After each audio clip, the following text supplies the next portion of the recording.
It's been less than 2 years since David witnessed his first college football game, yet he's already landed a paying job as a Big Ten play-by-play announcer.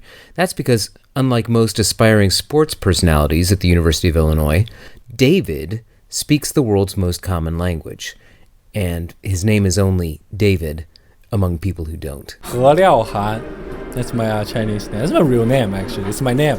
I grew up in Chengdu, Sichuan, China.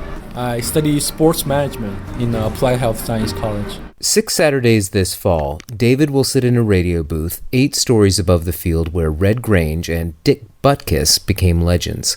He's paired with Lu Yekai, known to English speakers as Bruce. Together, these two undergrads deliver the first Mandarin-language simulcast of American college football. It sounds like this. 这次的集体，差点被直接让到迪克！哎呀，迪克这次开球，这是集体直接被拨到了口袋。我黄龙说这次立大功了，直接打这一次打真的，我的天哪 If you didn't catch that, what they said was touchdown. Bruce has more experience with football than David. He first discovered the game as a foreign exchange student in Kansas City, and he learned the game's complex rules the same way many American kids do. By playing video games. I have a funny story because I started playing Madden games. That's basically how I learned all the rules. I have an uncle, he follows football, and things that I don't know, I just ask him. Bruce says knowing the rules, the purpose of football, is key to engaging a Chinese audience. I wouldn't say they have no interest, they are not exposed to the game. Maybe just by listening to our broadcast, explaining the rules, there's great potential that they really like this. David thinks football has great potential for finding a fan base in Asia, noting that pro football has already gained an audience in China. NFL is doing great in China. They're bringing all this game to TV right now.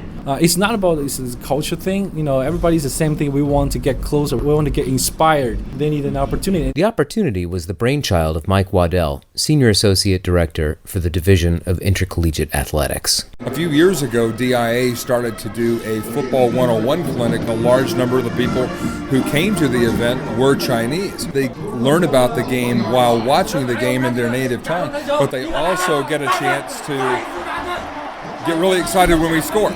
But they also get a chance to learn the game from a hands-on perspective, and so much of learning is experiential. It's not just an athletics thing. This is really a cultural thing on a Big Ten campus. Waddell says native Mandarin speakers can follow the action on the website fightingillini.com or via an app on their smartphones.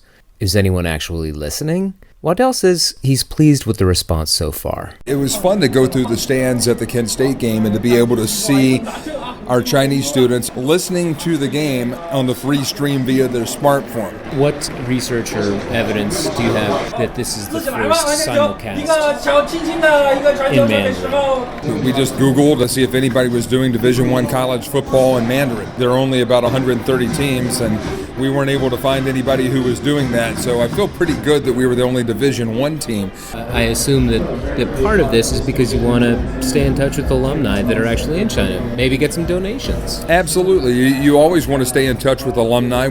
Also a way to grow the brand. Why can't we be China's Big Ten team? Why can't we be China's football team? Shilin's son, who goes by Leon among Americans, is a junior in physics at Illinois.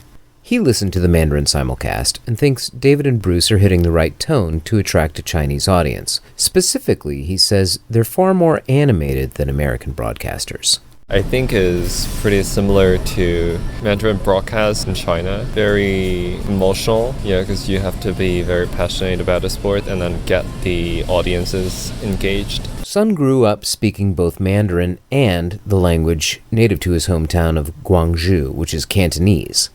He says Mandarin fluency is common among the younger generation, even in parts of China that historically spoke dialects not mutually intelligible with Mandarin, which is spoken and understood by about 70% of Chinese. As for football comprehension, Sun agrees with Bruce Liu's assessment that many Chinese need someone to explain the game to them in their own language. Personally, I don't watch American football that much. One of the reasons is because I don't quite get it.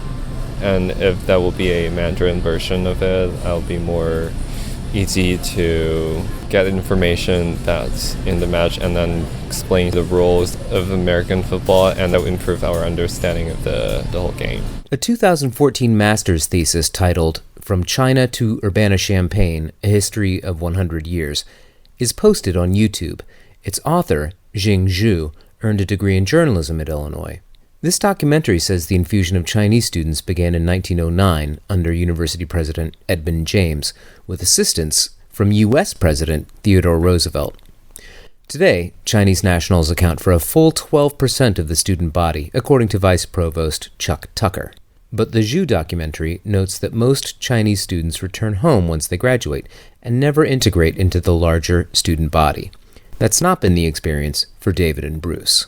In my major, I'm the only Chinese there, so there's no way I can hang out with other Chinese. Same with me, because I don't do engineering or business. That's where 80% of the Chinese students are studying. I try to get involved with the whole student body. And what do they hope to get out of it? Can they see a future in broadcasting? David is optimistic. I don't know what will happen in the future, but this is a great opportunity. I like sport, that's why I study sports management. I want to do something that I like.